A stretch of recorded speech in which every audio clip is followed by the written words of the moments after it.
Celebro las preguntas constantemente. La verdad que siempre me hago preguntas de un lado, del otro, para tratar de entender, para tratar de ir en contra de los prejuicios que cada uno puede tener, todos los tenemos, por supuesto, y para tratar de debatir.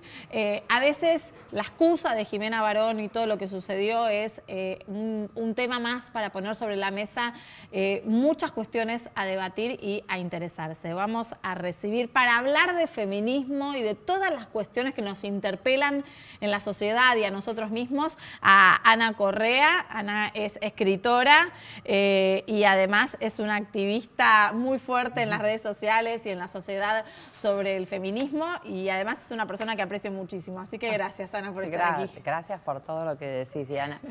Y bueno, me gustaría en principio, para que ustedes la conozcan, que nos cuente un poco sobre toda la actividad que haces feminista y después presentarles esta historia. Somos Belén, acá, ahí va. Somos Belén.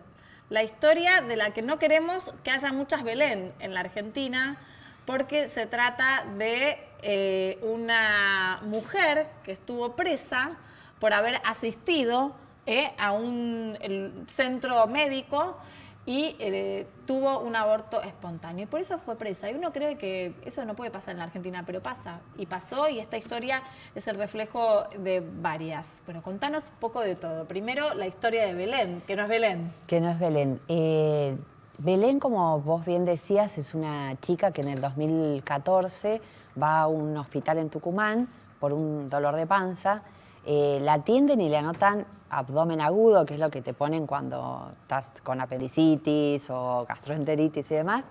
Ella no sabía que estaba embarazada, los médicos tampoco se dan cuenta que está embarazada y al rato se dan cuenta que estaba cursando un aborto espontáneo. Ahí la someten a un legrado y cuando sale de la anestesia está rodeada de policías y queda presa. Queda presa por 29 meses. Casi 3 años, llegan a hacerle juicio, bueno, tuvo todas las violaciones a los derechos de las personas, los tuvo Belén, y cuando le están por condenar, que la condenaron por asesinato a 8 años de cárcel, una psicóloga le deja un mensaje así a una abogada feminista de Tucumán, a Soledad Deza, y le dice: hay una mujer presa por aborto espontáneo. Ahí esta abogada va corriendo a la cárcel sin conocer a Belén y le dice: es muy injusto que vos estés acá, yo te voy a sacar. Y a partir de ahí empieza a moverse jurídicamente, a nivel movilización, se suma todo el movimiento de mujeres de la Argentina, la campaña por el aborto, amnistía, y en 3 meses logran liberarla y 6 meses después, la Corte Suprema de Tucumán dice: es una barbaridad que Belén haya estado presa. Belén no es el nombre real, es un nombre ficticio que decidieron con su abogada porque no querían dar a conocer la identidad por cómo la estaban persiguiendo y maltratando en la provincia. Ahora, no, me imagino que con esta historia uno quiere evitar que haya más historias así, y quizás hay un montón de mujeres que pasaron un montón de violaciones a los derechos y que fueron atropelladas, más que nada en el interior del país, ¿puede ser? No solamente en el interior del país, o sea, lo que se dice como interior, también hay casos en la provincia de Buenos Aires. El año pasado murió una mujer que todos se enteraron que su caso era igual al de Belén. La diferencia es que nunca nadie se enteró que estaba presa. Y el libro un poco tiene que ver, ya que me preguntás, cuando yo decido meterme con esta historia, es después que la votación, en el Senado se pierde la votación por la legalización del aborto, y me doy cuenta que muchos de los que habían votado en contra decían: en la Argentina no hay mujeres presas por aborto. Y las activistas y las que seguíamos los temas sabíamos que sí había mujeres presas por aborto.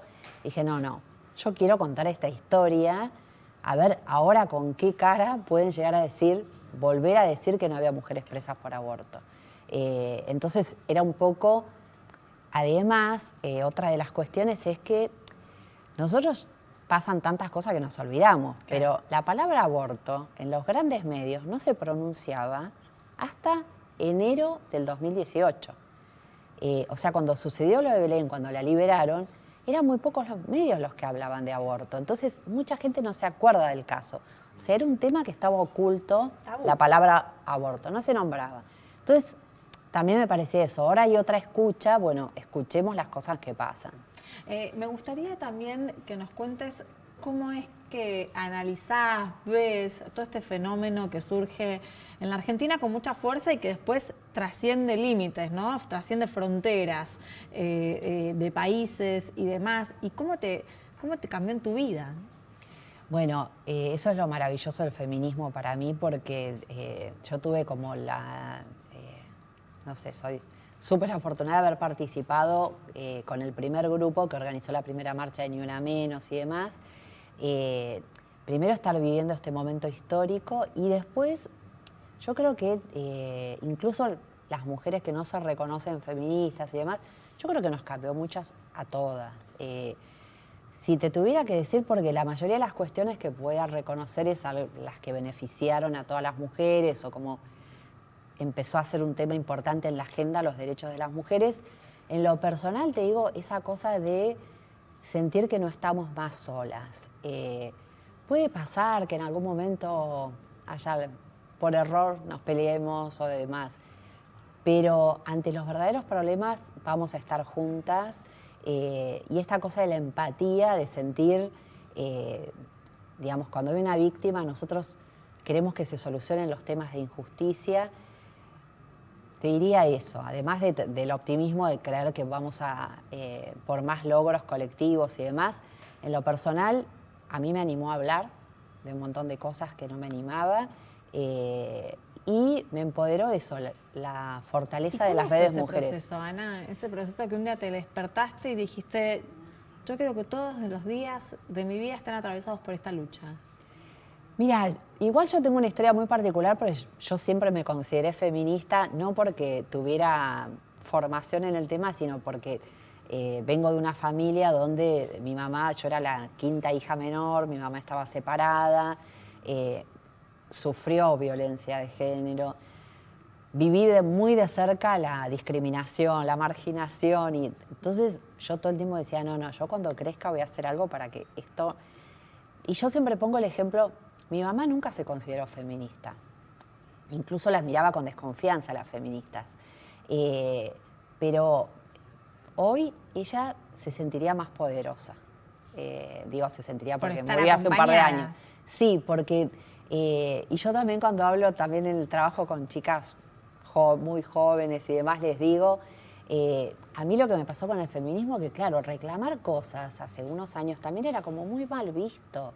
Decir soy feminista o qué sé yo. Y ahora es como que hay una corriente que está bien defender nuestros derechos. Antes era como, no, digamos, o sea, es increíble. O sea, en el 84 recién hubo ley de divorcio. Cuando vino la democracia no había patria potestad compartida. O sea, las decisiones de los hijos las tomaban solamente los papás, los varones. Digamos, pasaron muchos años, pero al mismo tiempo fue muy poco tiempo. Las mujeres estábamos como fuera de la línea de derechos, digamos. Claro. ¿Y cómo se organizan, no? Porque hay un grupo muy fuerte de liderazgo y que la verdad tiene una llegada impresionante. Me parece que en la ciudad de Buenos Aires, pero que en todo el país, ¿tienen algún tipo de organización? ¿Se juntan? ¿Establecen no sé, algún tipo de pautas, objetivos y demás? ¿O simplemente todo esto está resultando espontáneo? Sí, se mezclan un poco las dos cosas. Lo maravilloso que pasó a partir de la movilización masiva de Ni Una Menos, es importante recordar que movimiento feminista hubo siempre en la Argentina. Sí. Las pioneras de la campaña vienen trabajando hace muchísimos años, pero esta cosa de masividad creo que generó una cosa de movimiento. O sea, el feminismo no está organizado, no tiene líderes ni conducción. Claro. O sea, es muy diferente a lo que puede ser una organización de un partido político o cualquier otra organización. Es un movimiento. Muchas veces, o sea, hay muchos colectivos, hay muchos colectivos que se denominan a los grupos de asambleas. Hay organizaciones, pero sobre todo es un movimiento. Lo que está sucediendo es que digamos, sí se van dando discusiones, te diría, entre los distintos grupos y escuchando, por supuesto, a las distintas representantes de las distintas organizaciones y demás, pero como movimiento y por algo, digamos, pudimos empezar a hablar de lo del aborto porque antes existió lo de Ni Una Menos, lo de Ni Una Menos existió porque antes existieron feministas que fueron marcando el camino. Entonces, no hay una organización, pero tampoco es tan espontáneo. Digamos, como que es una marea que pretende poner el foco en la igualdad y en salvar las cosas que todavía existen, que son muy injustas, como que haya un delito que criminaliza a las mujeres por ser mujeres, como es el aborto. Tengo dos preguntas más, una del libro y la otra quería saber si vos te tuviste que enfrentar con todo esto algún tipo de prejuicio personal que tenías, que dices, ay, yo no sabía que pensaba así o que y tengo otro nivel de pensamiento en la actualidad. Mira, en realidad, en lo que tiene que ver con el feminismo, no, porque yo tenía mucho dolor arrastrado de toda la vida por estas cuestiones que tienen que ver con la sociedad patriarcal, pero sí en conductas. Como que antes capaz que me parecía más natural discutir con mujeres o capaz que ver un conflicto. Y ahora me prima la empatía, o sea, como pensar quizás una mujer se equivocó.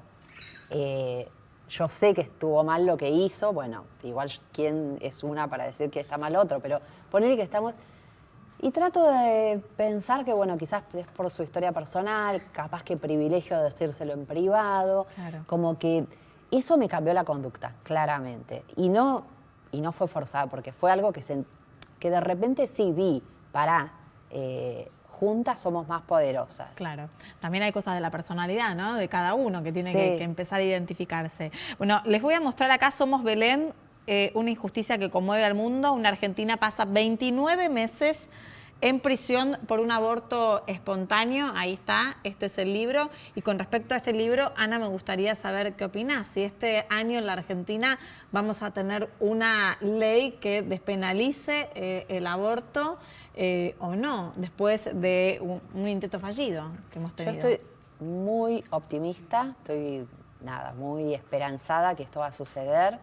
El 19 de febrero, esta semana, el miércoles, va a haber una gran movilización que estamos convocando para pedir por el aborto legal, que se cumplen 2 años de aquel pañuelazo que organizó la campaña. Y hace un rato veíamos a las tesis, vienen las tesis, el grupo de activistas chilenas que son las autoras de Un violador en tu camino, vienen a apoyar la lucha y se va a hacer una performance en Plaza Congreso desde las 5 de la tarde, va a haber presentaciones de libros, partidos de fútbol feministas, talleres, y después va a haber un gran pañuelazo a las 7 de la tarde.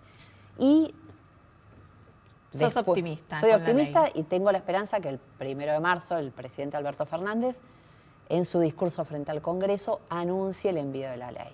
¿Y crees que en el Senado, que es donde se estanca, puede llegar a haber un cambio? Yo veo 3 factores ahí. Uno, que haya un proyecto enviado por el presidente de la Nación le da una fuerza política que no tuvo el proyecto en el 2018. Claro. Entonces, si bien es muy importante el proyecto que existe, la campaña, todo, yo entiendo que lo envíe el presidente le da un impulso enorme. Segundo, confío mucho que Vilma Ibarra, que es la secretaria legal y técnica y es la que está a cargo de coordinar el equipo que redacta el proyecto, es quien fue autora del proyecto de ley de matrimonio igualitario. Que Argentina fue pionera en esa ley. Sí. En los países más desarrollados no pueden creer que hayamos tenido antes la ley de matrimonio igualitario, antes que la de aborto.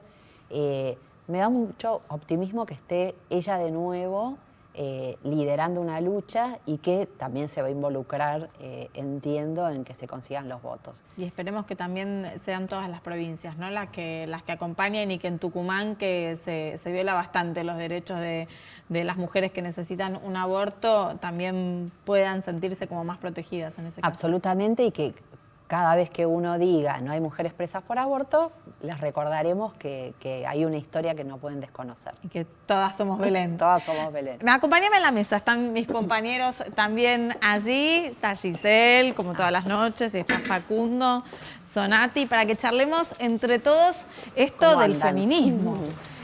Y las discusiones que se abren también de puertas adentro, ¿no?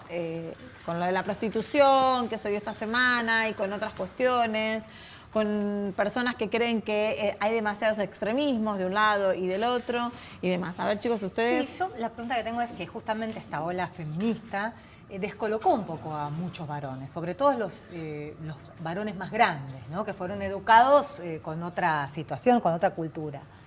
Y muchos dicen, no sabemos qué hacer cuando salimos con una mujer, si pagar o no pagar, si abrir la puerta o no abrir la puerta. Entonces, ¿qué es ser un hombre hoy? Ah, qué pregunta que me hace. Porque ya sabemos lo que es ser feminista o ser una mujer. Las mujeres tienen muy en claro el lugar que quieren ocupar. Me parece que lo que pasó es que los hombres se descolocaron y no saben qué lugar ocupar. Quizás sería un varón deconstruido, que es entender, digamos, entender cuál es el lugar de las mujeres, no solo de las mujeres, sino de las mujeres y también de las disidencias y los otros, el colectivo LGTB y demás. Me parece que en las dudas que vos planteás es muy importante en la relación personal, digamos, más cercana, el tema del consentimiento. Eso es algo fundamental. En lo que tiene que ver con el vínculo personal con otras personas.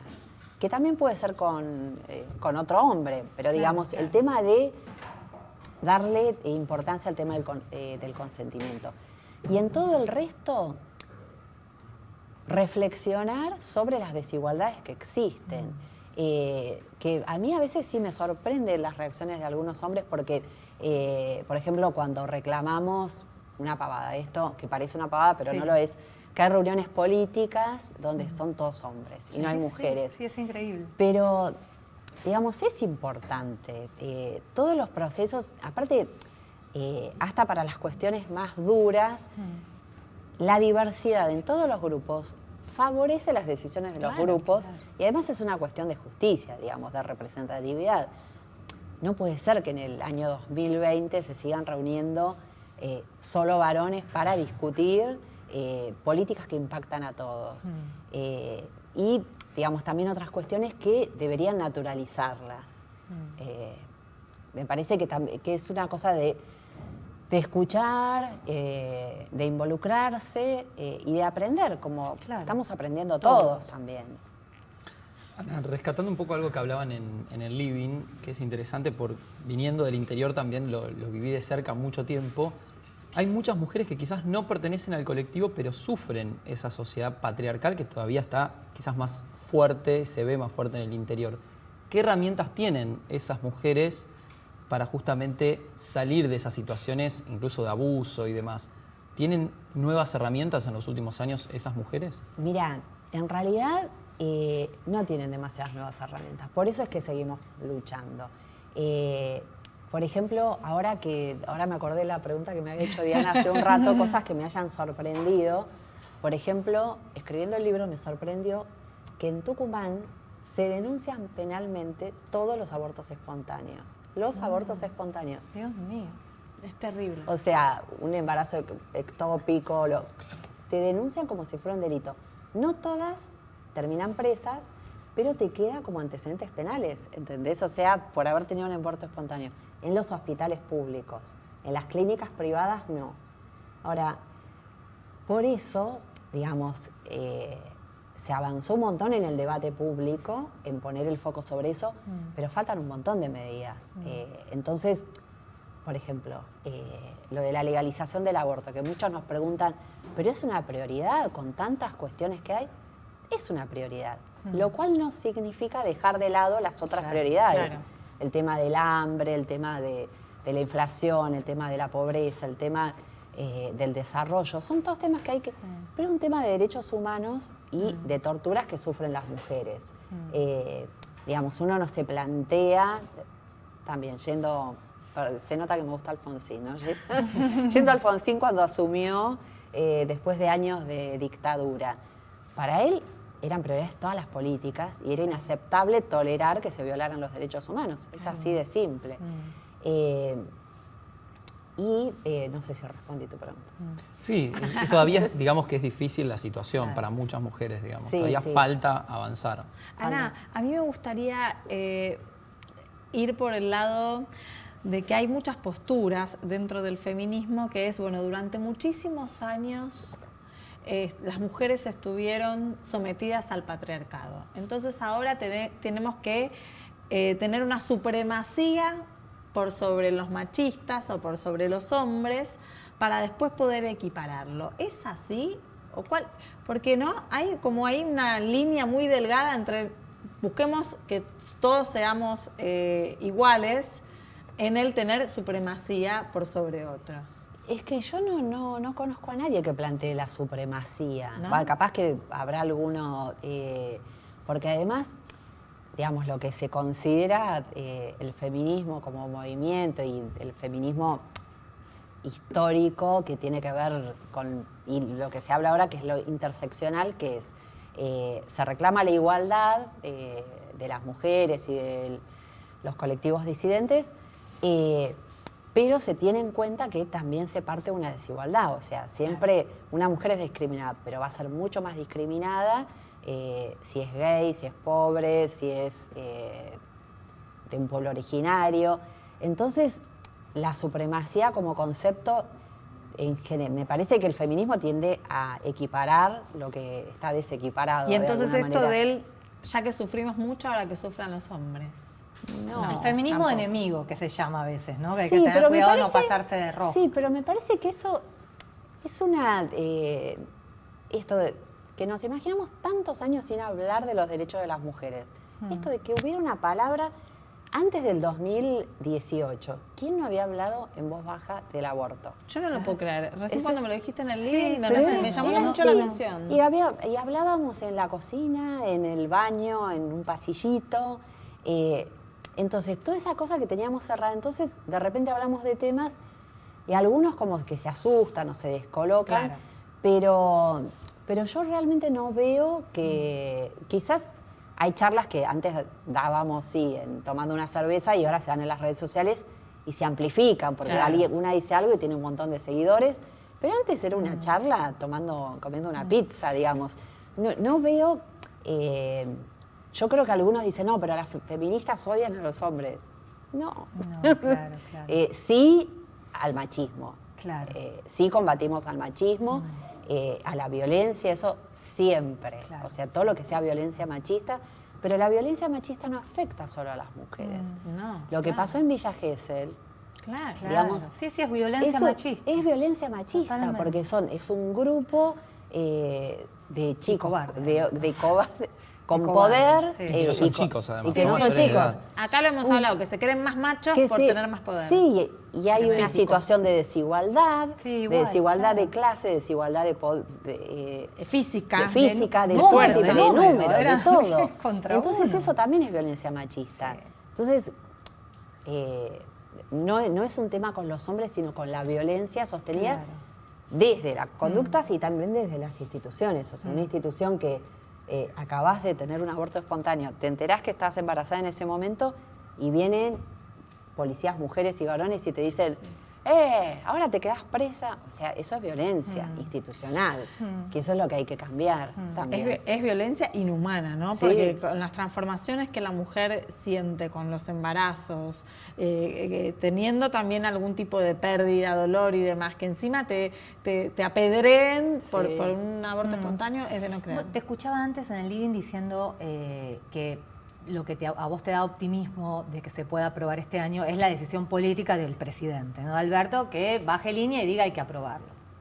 Supongamos que Gioja y un montón de senadores peronistas, como hubo radicales y del PRO, pero muchos peronistas del norte que votaron en contra, aceptan eso, pero el argumento de ellos era que ellos tenían que volver a su provincia y a sus pueblos y que ahí la mayoría de sus votantes estaban en contra de la despenalización del aborto. Era el argumento de ellos, porque no es que ellos estaban en contra por cuestiones religiosas, sino que ellos querían representar a su electorado.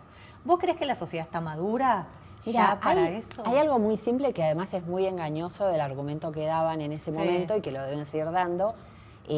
Si vos haces una encuesta, contratás a una consultora de opinión pública y vas a preguntar, che, ¿vos estás de acuerdo con que aborten todas las mujeres? Y capaz que te dicen. Claro. Ahora, que vayan esos mismos gobernadores y senadores y pregunten en su provincia, ¿vos estás de acuerdo con que torturen niñas de 11 años?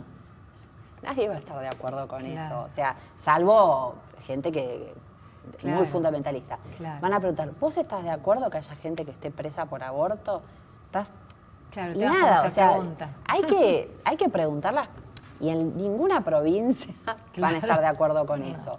Entonces, y sabemos que desde 1921, o sea, hace 100 años, hay una ley que dice que si está en riesgo la salud de la madre o si hay una mujer violada, pueden hacerse un aborto. Y eso no se cumple. No se cumple, No se principalmente en cumple. Tucumán. Ya acá vimos varios casos. Pero En también varios lados. en Santa Fe, en el 2005, murió una mujer.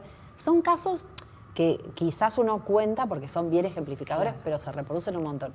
Una mujer murió de cáncer porque no le quisieron hacer quimioterapia, porque le dijeron que no podía abortar.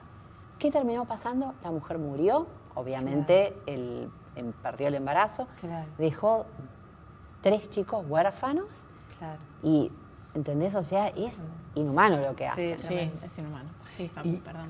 Aprovechando que te tenemos acá también, que es algo que me resulta quizás una intriga para mí, no sé si es así, pero ¿qué pasa con las mujeres que tienen posiciones de poder y participan del colectivo, digamos, tienen una posición activa, aportando también el hecho de haber alcanzado, yo desde mi visión más cubriendo siempre negocios, mujeres que son empresarias o mujeres que llegan a posiciones de liderazgo en empresas, tienen ciertas herramientas justamente de liderazgo que después pueden replicar en estos movimientos. ¿Cuentan con esa clase de mujeres, digamos, en el movimiento? Perdón, no entendí bien. Mujeres que son empresarias. quizás empresarias. Pero si quieren participar. Sí participan efectivamente y apoyan la causa, incluso aportando esas herramientas que ellas quizás aplican en el ámbito laboral, digo. Mira, quizás lo aportan, para mí ya que estén en esos lugares, sí, no son patriarcales. Bueno, claro. Es una gran ayuda. Ya es un aporte. Pero como esto que te decía, como no hay una organización unificada. Digamos, hay muchas organizaciones, hay mucho movimiento, por supuesto que no solamente son bienvenidas todas las que quieran aportar en esta lucha, que además remarco, para mí es interseccional, es pensar que hay mujeres que están peor que la generalidad de las mujeres. Todos son bienvenidos, incluso cuando algunos dicen, pero la típica de Twitter, de las redes sociales, pero vos en el 2012 decías tal cosa. Si ahora decís otra cosa, mejor. Claro. ¿Viste? Como que evolucionaste, claro. No somos rencorosos. O sea, si el senador que antes votó en contra, que hizo un discurso espantoso, ahora tiene un buen discurso, yo lo celebro. No voy a estar diciéndole... en las redes se los van a decir porque en las redes se dice cualquier cosa. Pero digo, uno también, digamos, como va evolucionando. O sea... Ana, ¿no tienen pensado armar una organización, darle forma, algún partido político y demás? Es que hay muchas organizaciones, hay algunos que participan de estas asambleas que se hacen de Ni Una Menos, hay muchos lugares de organización. Mi visión personal es que está buenísimo que siga habiendo muchas organizaciones, que se está dando, no sé si alguna vez se podrá dar una organización más rígida, pero esta cuestión permitió, por ejemplo, que el grupo de diputadas que impulsó no solamente el proyecto de ley de legalización del aborto, sino la ley de paridad y demás, que el grupo de las sororas, que tenías diputadas de la izquierda y tenías diputadas del PRO. Y además vos las ves, realmente las ves discutir. Te encanta. Esta cosa transversal que se da, me parece que está bueno que siga. Y siguiendo en eso, la creación de un ministerio, ¿no? que hable de las cuestiones de género, de la igualdad y demás. Me parece sí que es un paso súper importante y además porque una de las cuestiones que tiene este ministerio, hay algo que hay que solucionar también urgentemente en la Argentina, que el índice alto de femicidios que sigue habiendo. Entonces, si se logra parar la violencia machista, si se logra mayor igualdad, no sé, quizás en 50 años no hace falta más un ministerio de mujeres y diversidad. Hoy es muy importante. ¿Te convocaron para trabajar con ellos o demás? No, pero la verdad es que, digamos, saben que estoy para las causas que se necesitan. Digamos, yo participo desde el activismo. Una más porque me quedo con la duda. En el caso de Jimena Barón, que tanto se habló yo en también las redes, no quiero que bien. te vayas. ¿Se puede ser feminista, como dice que es ella, y a la vez ponerse en un lugar de cosificación o de objeto tan afín a la cultura machista? Lo que pasa es que para mí también el feminismo nos devuelve la posibilidad de la libertad, de elegir qué queremos hacer. Entonces, si ella es feliz bailando, vistiéndose así, para mí está perfecto. O sea, porque justamente el feminismo viene a terminar con estos mandatos. Yo tengo que hacer lo que la sociedad quiere que yo sea. Con respecto a esta cuestión puntual, también es como demasiado polémica lo del aviso. El tema de la trata, ¿no? Sí, porque me parece que hay que separar las discusiones de la trata con la de prostitución. Claro. Y me parece, no es muy feliz ese afiche, pero que también tenemos que tener cuidado de no meternos con lo que tiene que ver con las expresiones artísticas. Esto muy resumido, pero me parece que el feminismo también llegó para que no nos juzguemos entre nosotras, y la que es feliz de otra manera está perfecto. Bueno, Ana, gracias por estar con No, nosotros. gracias a todos ustedes. ustedes yo les recomiendo, si quieren o si tienen gente alrededor y en las discusiones alguien piensa de que las mujeres por un aborto no van presas y por un aborto espontáneo no van presas, conozcan la historia de Somos Belén, de Ana Correa. Se los recomiendo. Gracias por estar acá y compartir con nosotros. Muchas gracias a ustedes. Vamos a un corte, enseguida regresamos.